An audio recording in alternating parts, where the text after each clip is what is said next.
It's July 4th, 1969. Fireworks explode across the California sky. Families gather in parks. Lovers embrace in cars. And the air is filled with the scent of barbecue and gunpowder. But in Vallejo, just outside San Francisco, two young lovers sit in the stillness of Blue Rock Springs Park.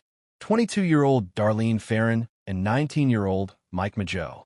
The night should have been ordinary, romantic, quiet, but instead it would end in terror. A car pulls up behind them. At first, Mike thinks it's a friend of Darlene's. The headlights blind them. The driver sits silently for a moment before pulling away. Relief washes over them, until the same car circles back and stops just feet away. A man steps out, flashlight in one hand, gun in the other. Before they can react, shots ring out, shattering glass, piercing flesh. Darlene screams. Mike collapses. And just like that, the attacker vanishes into the darkness, leaving behind a trail of blood and a mystery that would haunt California for decades. This was only the beginning. The man who called himself the Zodiac had just arrived, and he would never be caught. But before we dive into the chilling story of America's most elusive serial killer, make sure you hit the like button and subscribe to this channel. Here, we explore the darkest, unsolved mysteries in true crime history. And comment your theory down below, because some believe the Zodiac is still alive today. To understand the Zodiac, we have to go back further to December 20th, 1968. The first known victims, 17-year-old David Faraday and 16-year-old Betty Lou Jensen. They parked their Rambler on a quiet lover's lane in Vallejo. It was the kind of place teenagers went to be alone. But instead of privacy, they found horror. At around 11 p.m., someone approached their car. The killer forced them out and fired multiple shots. David was shot once in the head at point-blank range. Betty Lou ran for her life. She didn't make it more than 30 feet before she was shot 5 times in the back. Their bodies lay in the cold night air, and no one knew why. At first, police thought it was random. But 7 months later, on July 4th, 1969, when Darlene Ferrin was gunned down and Mike Mageau barely survived, everything changed. Because that's when the letters began. On July 31st, 1969, just weeks after Darlene's murder, 3 letters arrive at the offices of the Vallejo Times-Herald, the San Francisco Examiner, and the San Francisco Chronicle. Each contained an almost identical message.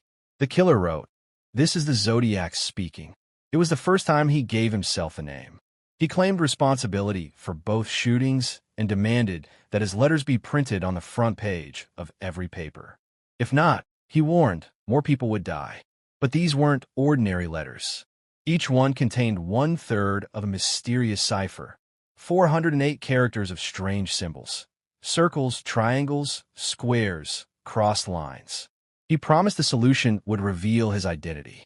Newspapers reluctantly printed the ciphers. Panic spread through Northern California. Who was this man? Why was he playing games with human lives? Days later, a high school teacher and his wife cracked the code. The message was chilling. "I like killing people because it is so much fun. It is more fun than killing wild game in the forest. Man is the most dangerous animal of all." But there was one catch. The cipher ended with, "I will not give you my name." The killer was mocking them. Psychologists who later studied the Zodiac's writings believe he wasn't killing just for pleasure, but for recognition. He wanted to be feared, to be remembered. Unlike most killers, he didn't hide in silence. He thrived on attention, needing the world to know what he had done. His handwriting was neat, almost obsessive. His threats theatrical. His tone smug, confident, and playful. He wasn't just committing murder. He was staging a performance. On September 27th, 1969, the Zodiac struck again. This time, his cruelty escalated. College students Brian Hartnell and Cecilia Shepard were enjoying a picnic at Lake Berryessa when a man emerged from the trees. He wore a black hood with a strange white cross circle symbol drawn across the chest, the very symbol that had appeared in his letters. He carried a gun and long pieces of rope. He told them he had escaped from prison and needed their car. But his intentions were far darker. He tied them up, then stabbed them mercilessly. Cecilia was stabbed 10 times. Brian 6. Somehow, Brian survived. Cecilia did not.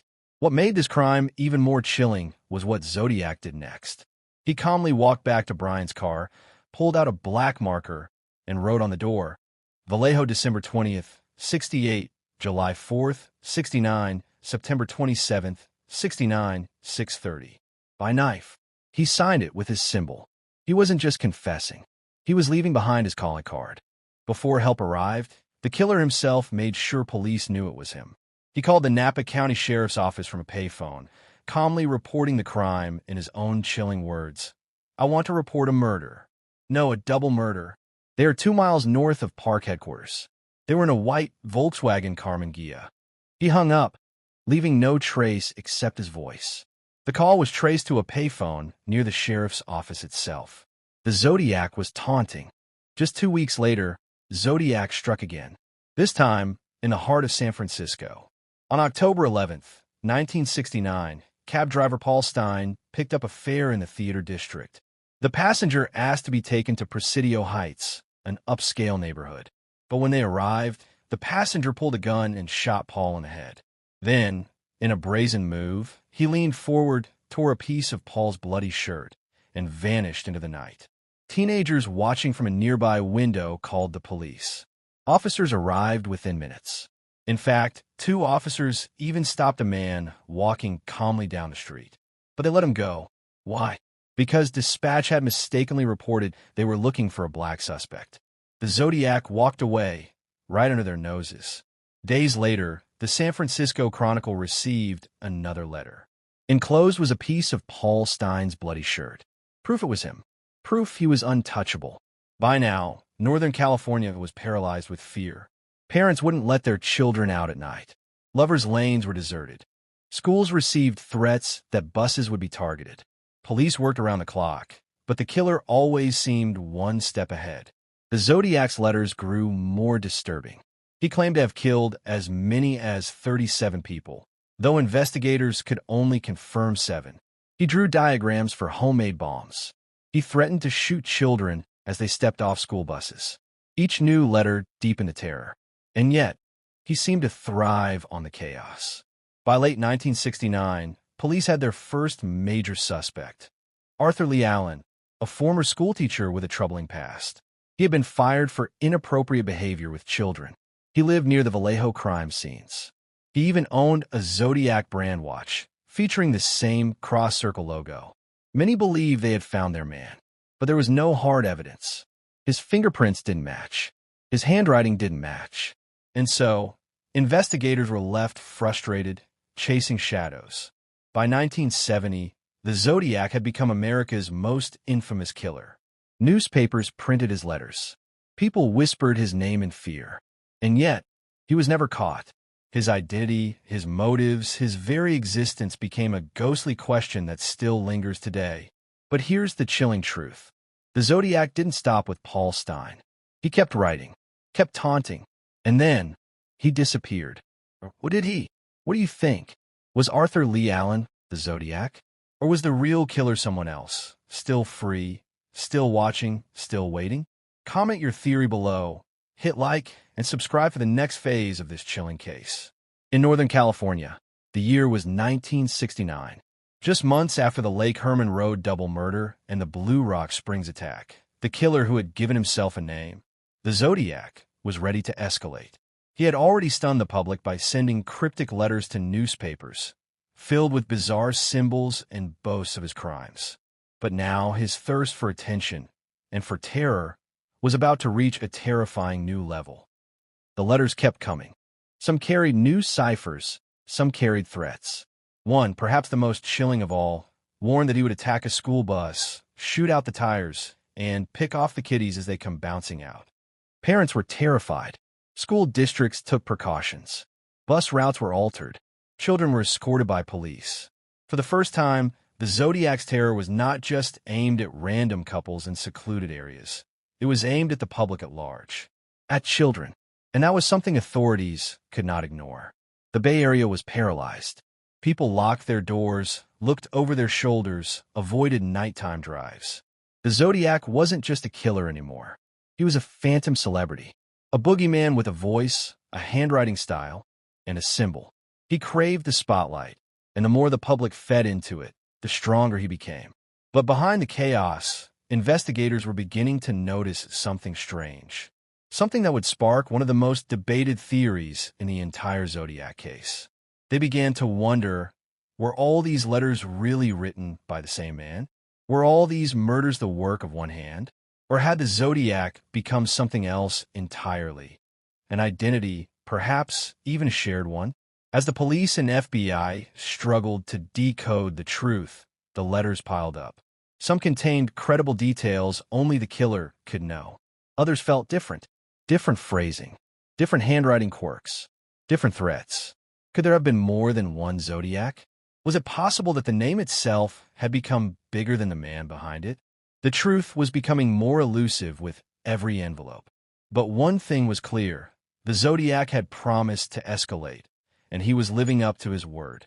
He had slipped through police hands, mocked the press, and spread fear across California. And now, suspicion was turning inward, toward law enforcement itself. Could the killer have had help? Could someone on the inside have been feeding him information? Or even worse, could the Zodiac have been wearing a badge himself? Because soon, whispers would begin to spread. Whispers that perhaps the Zodiac wasn't just a faceless monster lurking in the shadows, but someone the public was supposed to trust. And that is where another phase begins. By late 1969, Northern California was no longer the same place it had been just a year before. Families kept their children inside. Couples avoided secluded areas, and law enforcement, desperate for answers, was drowning in thousands of tips, crank calls, and dead ends. The Zodiac was no longer just a killer. He was a phenomenon. His crosshair symbol appeared scrawled on bathroom stalls, carved into school desks, even sprayed on buildings. He had become a ghost that everyone feared and no one could catch. And behind that fear, one pressing question loomed larger with every letter, every cipher, every taunt. Who was the Zodiac?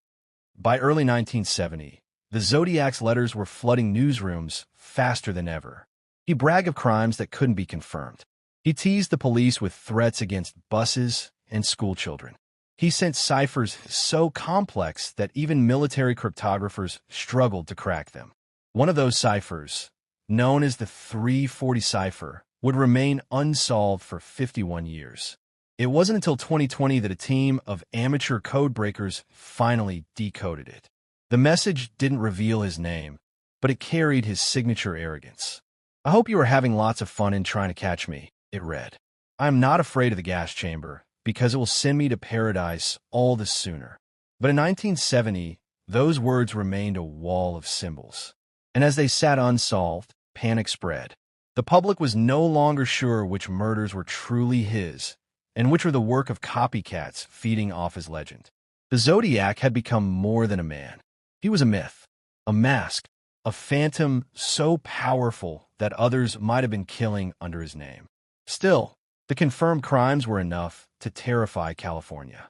And yet, after Paul Stein, something strange happened. The murder stopped, or at least seemed to. The Zodiac kept writing. He kept threatening. But the killing spree that had begun in 1968 seemed to stall. Why? Had he been arrested for another crime? Had he died? Or was he hiding in plain sight? Watching the frenzy he had created, detectives were split. Some believed he was lying low, enjoying the power his letters gave him. Others thought he might have been institutionalized, locked in a hospital, explaining the gaps in activity. But no matter the theory, no matter the lead, one thing kept haunting the case. Every time the Zodiac wrote, he proved he was still out there. And then, just when the case felt like it was cooling, the Zodiac made a chilling claim. In one of his letters, he said he had killed 37 people. Officially, only 5 were confirmed. But if his words were true, there were dozens of victims left unaccounted for. Dozens of families who had no idea that their loved one's death might have been the work of California's most infamous phantom. It raised a terrifying possibility. Had investigators only seen the tip of the iceberg? Was the real body count much higher? Or was the Zodiac lying, playing with the police the way a cat toys with a mouse? The deeper detectives looked, the stranger the case became. Suspects seemed to fit, but not completely. Letters seemed authentic, but maybe not all. Ciphers taunted them, but revealed little. The more answers they sought, the more questions they uncovered. And still, somewhere out there, the Zodiac was watching, knowing he had outsmarted them again and again. But soon, the investigation would take another turn. Because one suspect in particular, someone with the arrogance, the history, and the disturbing personality to match the Zodiac's profile, would rise to the center of the storm. A suspect so compelling that some investigators were convinced he had to be the killer. And yet, proving it would become one of the greatest frustrations in American criminal history. That suspect? Arthur Lee Allen. And in the next phase, we dive deeper into his life, his secrets, and the evidence that almost, but never quite, brought the Zodiac to justice. By the early 1970s, the Zodiac case had shifted from frantic to methodical. The initial panic had settled, but investigators were still haunted by the man behind the crosshair symbol. And while dozens of names floated through police files, one name refused to go away: Arthur Lee Allen. Allen was more than just a suspect. To many detectives, he was the suspect. A man whose life seemed to overlap with the Zodiac's crimes in ways that were impossible to ignore. But in this case, nothing was ever simple, and nothing ever fit perfectly. Arthur Lee Allen was born in 1933. By all accounts, his early life was unremarkable. But as he grew older, troubling traits emerged. He was intelligent, but socially awkward. He was fascinated with weapons, bombs, and hunting. Friends described him as crude, sometimes volatile, and often drawn to disturbing topics. By 1969, Allen was unemployed, living in Vallejo, and already on the radar of police, not for murder, but for inappropriate behavior around children. He had lost his job as a schoolteacher for misconduct. He was, in many ways, a man on the margins. But to some, those very qualities made him the perfect candidate for the Zodiac. The suspicion against him began when one of his friends told police about a strange conversation. Allen had spoken about killing couples in remote areas, almost exactly what had happened at Lake Berryessa. He even described wanting to wear a disguise and use a knife. It was too specific to ignore. Then came the watch. Allen wore a Zodiac brand wristwatch, adorned with the same crosshair logo that the killer used in his letters. Was it coincidence? Or was it a quiet confession hiding in plain sight? When detectives searched his home, they found knives, guns, and disturbing material. He had books about cryptography, tapes about hunting, and strange writings. In one instance, he had even written a note to a friend signed with the same unusual phrase the Zodiac had once used. Every detail seemed to build a case. And yet, time and again, Allen slipped away. His fingerprints didn't match the bloody prints from Paul Stein's cap. His handwriting didn't match the Zodiac letters. Polygraphs were inconclusive. Each time investigators thought they had him, the evidence dissolved. Still, suspicion only grew. Witnesses from the cab driver scene described a man with a stocky build, glasses, and a lumbering walk. Allen matched. He lived in Vallejo, near the early murder sites. He was known to frequent areas where attacks had happened. His own family had doubts about him. In 1971, Allen was formally named a suspect. But the case stalled. The Zodiac's letters slowed down. Killings stopped, at least the confirmed ones. Allen, meanwhile, was arrested for unrelated crimes involving minors. He spent years in prison. And during that time, something remarkable happened. The Zodiac letters stopped. To investigators, it was too much of a coincidence. When Allen was free, the Zodiac wrote. When Allen was locked away, the Zodiac went silent. Could that be proof? Or just chance? By the late 1970s, the Zodiac case had gone cold. But detectives never let Allen go. In the early 1990s, new hope arrived. DNA testing was advancing, and investigators thought they finally had their chance. They tested DNA from saliva on the Zodiac's stamps and envelopes against Arthur Lee Allen's. The results were crushing. It wasn't a match. For many, that should have ended the obsession. But not everyone was convinced. Some argued the DNA might not have belonged to the Zodiac himself. Maybe he had someone else lick the stamps. Others pointed out flaws in the testing process at the time. The result, they claimed, didn't clear Allen completely. Then, in 1992, Arthur Lee Allen died of a heart attack. He went to his grave without ever being charged. To some, his death was the end of the Zodiac investigation. To others, it was the moment the truth slipped away forever. But here's where the story takes a darker turn. Allen wasn't the only suspect. And if he wasn't the Zodiac, then who was? Over the years, other names surfaced. Rick Marshall, Lawrence Kane, Richard Gaikowski. Each man had traits that seemed to fit. Each man lived in the Zodiac's hunting ground. Each man left a trail of questions. One of the most compelling was Richard Gaikowski, a journalist and underground newspaper in San Francisco. He was obsessed with social chaos, spoke often about violence, and his writings bore eerie similarities to the Zodiac style. Some even claimed his voice matched a recording of the Zodiac's phone calls. But again, no hard evidence ever tied him to the crimes. Another, Lawrence Kane, had a history of stalking and harassment. He lived near one of the Zodiac's victims. A brain injury made him impulsive and aggressive. Witnesses picked him out of photo lineups. But as with everyone else, the trail stopped short of proof.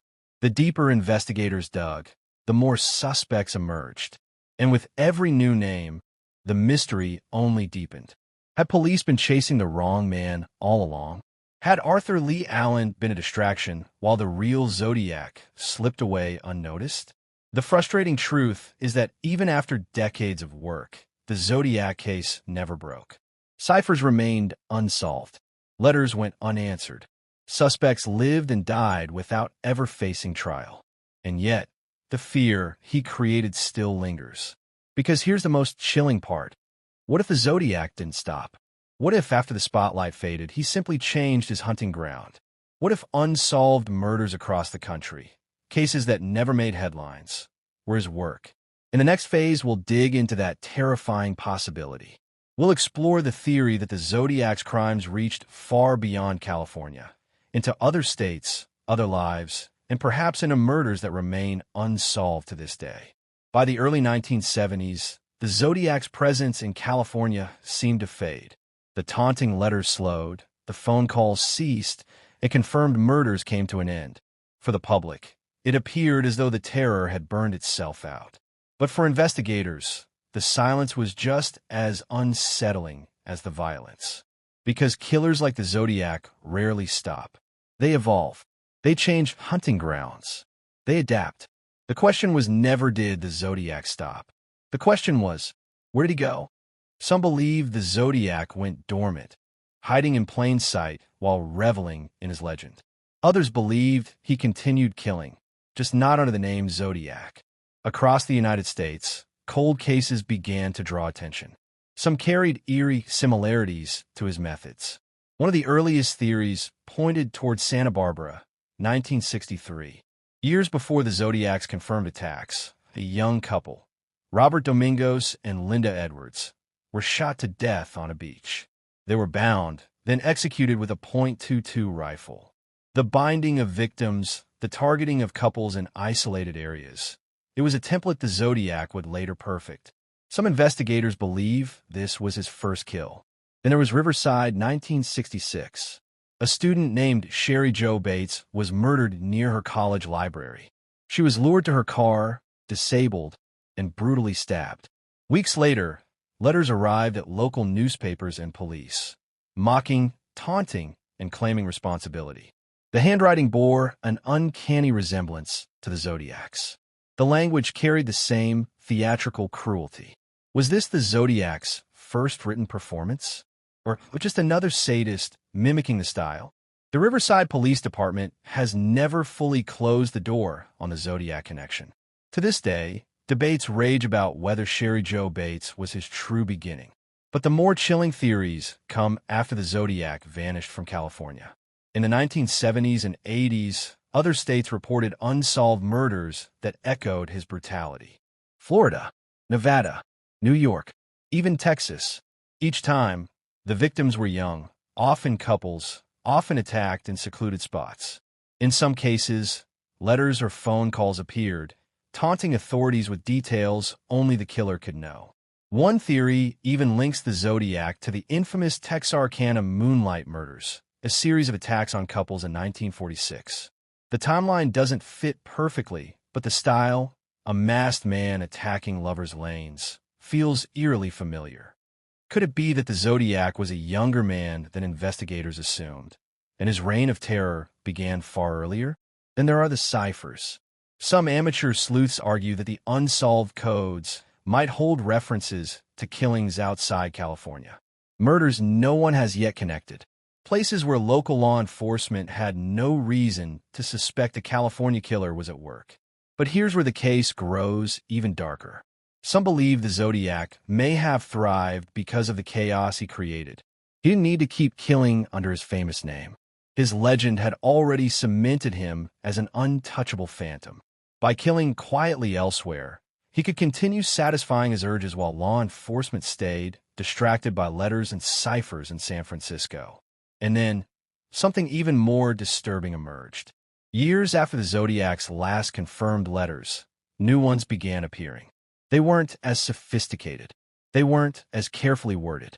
Some appear to be hoaxes, but others contained details never released to the public. Did the Zodiac return? Or were these the work of copycats feeding off his fame? One letter in particular, sent in the late 1970s, reignited fear. It was postmarked from Los Angeles. It included a chilling line, "I am not dead. I am not in the hospital. I'm still out here." The handwriting resembled the Zodiac's. The tone was unmistakable. But again, nothing could confirm it. Investigators faced a haunting dilemma. If the Zodiac truly continued, his crimes might be scattered across the country, hidden among thousands of unsolved murders. He could have changed weapons, changed tactics, even changed his name. And unless someone could connect the dots, his victims would never be recognized as part of the same nightmare. Some criminologists argue that the Zodiac may have been one of the first modern serial killers to understand media manipulation. Unlike Jack the Ripper, who thrived in Victorian London newspapers, the Zodiac operated in the television era. He knew that by branding himself with a name, a symbol, and theatrical letters, he could live forever in headlines. Once he created the myth, he no longer needed to keep killing to stay alive. But others disagree. They believe the Zodiac's ego wouldn't allow him to fade quietly. They argue he must have continued, somewhere, somehow, that his hands never stopped. And here's the most terrifying possibility of all. What if the Zodiac is still out there? What if he never stopped? If he was a young man in the late 1960s, he could still be alive today. Elderly, yes, but still capable of holding the secrets of dozens of lives stolen, ciphers unsolved, identities concealed. Moving on, we'll examine the most controversial Zodiac theory yet, that he wasn't a lone wolf at all, that perhaps there was more than one Zodiac, that the murders, letters, and phone calls might have been the work of a network, not just a single man. And if that's true, it means the real Zodiac may never have been caught because there was never just one. From the beginning, investigators and amateur sleuths assumed the Zodiac was one man. One shadowy figure terrorizing California. One ego writing the letters. One pair of hands pulling the trigger. But the deeper the case went, the more the possibility emerged that perhaps, just perhaps, the Zodiac wasn't a lone wolf at all. It's a theory that's gained traction in recent years. The Zodiac could have been more than one person. Consider the handwriting. Experts have long debated whether all of the Zodiac letters were written by the same hand. Some match perfectly. Others have subtle differences. Pressure, slant, spacing, traits that handwriting analysts say should remain consistent. And yet, the Zodiac's letters vary enough to suggest either an extremely skilled mimic or multiple writers. Then there's the geography. The Zodiac seemed to strike in vastly different parts of California with little time between them. Vallejo, Lake Berryessa, San Francisco. These aren't walking distances. In the 1960s, before cell phones and instant communication, coordinating such moves would have required either extraordinary planning or help. What if the Zodiac wasn't a person, but a persona? A mask worn by more than one killer? The letters, the symbol, the theatrics, it could all have been a shared identity. A way to confuse police, spread fear, and guarantee that no one man could ever be pinned down as the Zodiac. Some criminologists even argue the Zodiac might have inspired a cult-like following. People who adopted his methods, copied his ciphers, and carried out attacks under his name. If true, that would explain why the murders and letters spanned such a wide time frame, and why the style sometimes seemed inconsistent. But here's where the theory takes a darker turn. Some believe that the Zodiac wasn't a cult or a group of copycats, but rather a coordinated team. A small number of men working together, sharing the symbol, sharing the identity, and enjoying the chaos they created. Imagine it. One man kills, another writes the letters, another handles the phone calls. Each playing a role, each keeping the police spinning their wheels. It would make sense why the description of the Zodiac's face varied so much. Why one witness saw a stocky man with glasses, while another saw a taller, slimmer man. Because maybe they were both right.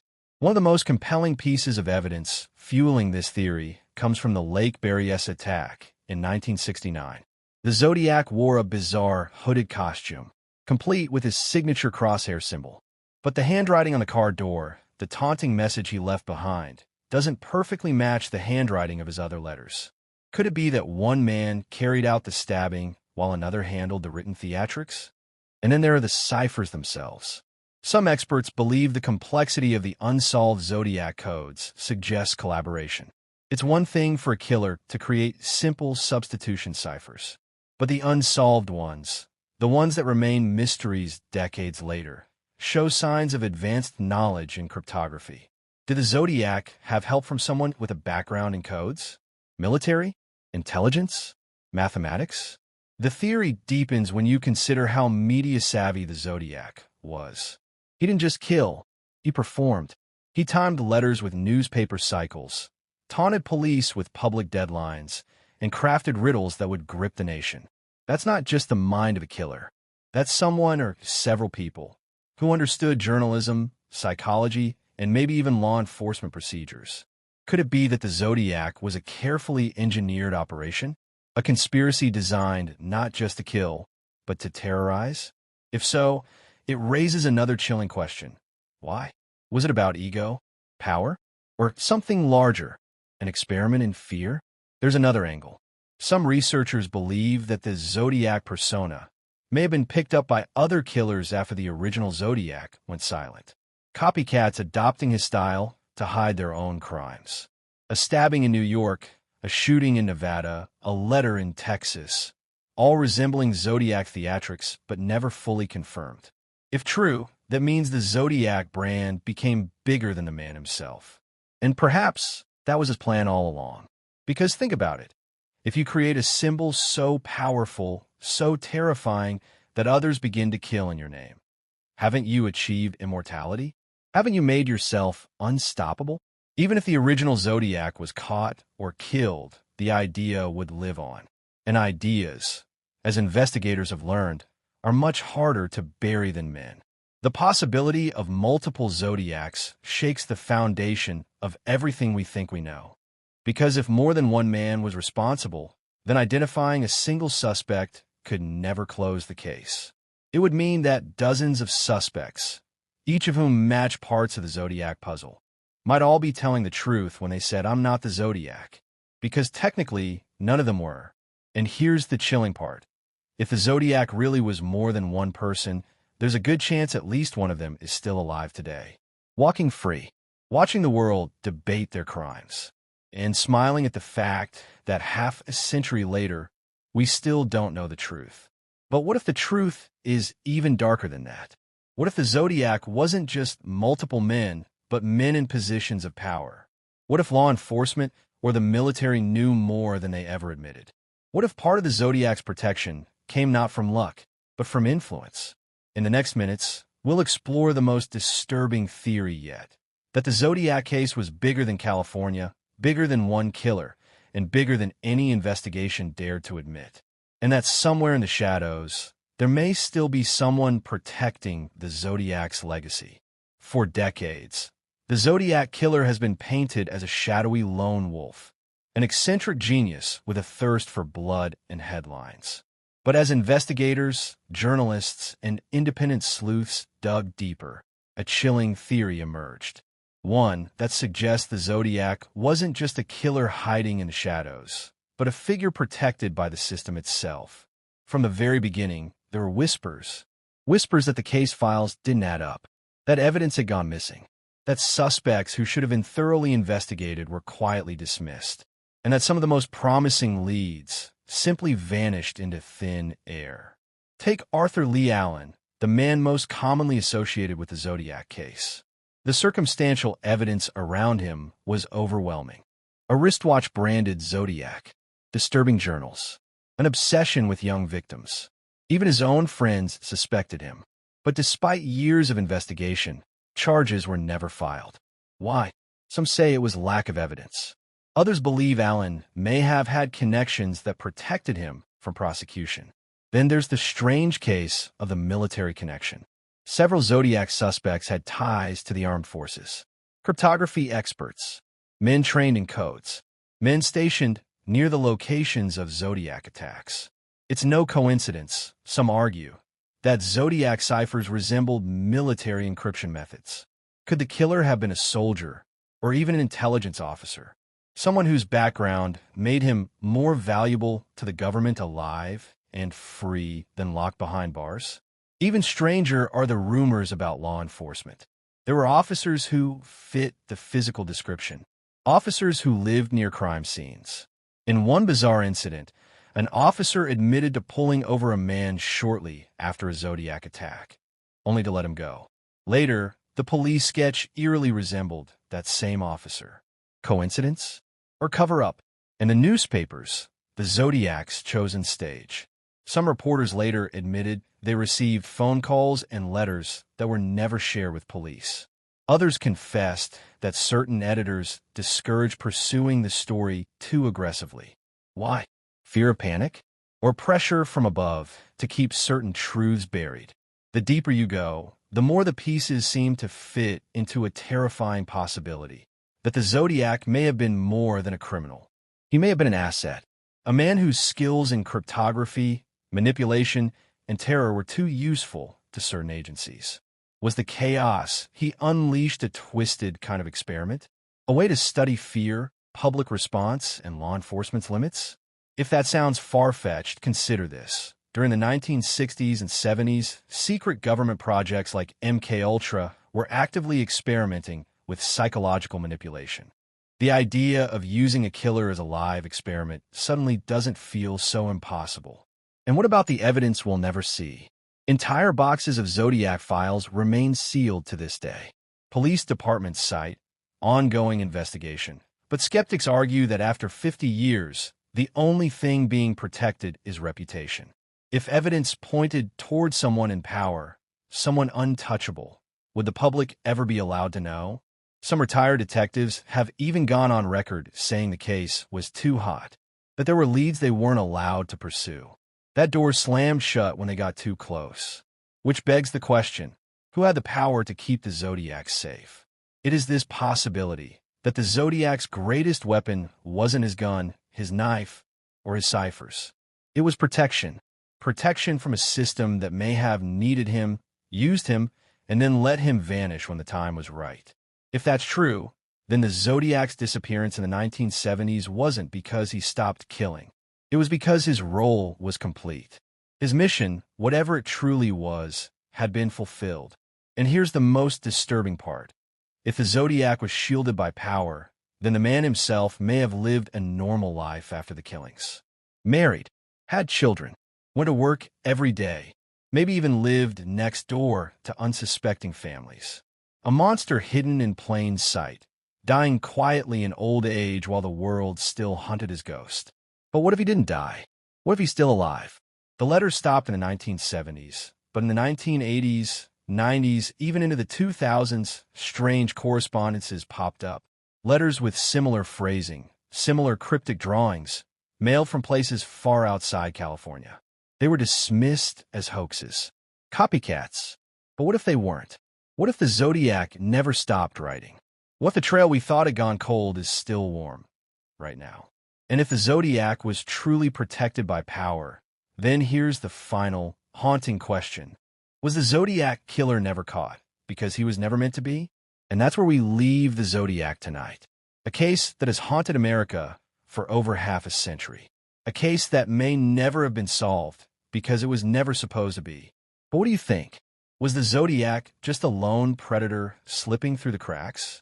Or was he shielded by power, hidden in plain sight while the world chased shadows? Let me know your theories in the comments below. And if you want to keep uncovering the darkest, most twisted crimes in history, make sure you hit subscribe, tap the bell icon, and join me next time. Because the story you think you know is only the beginning.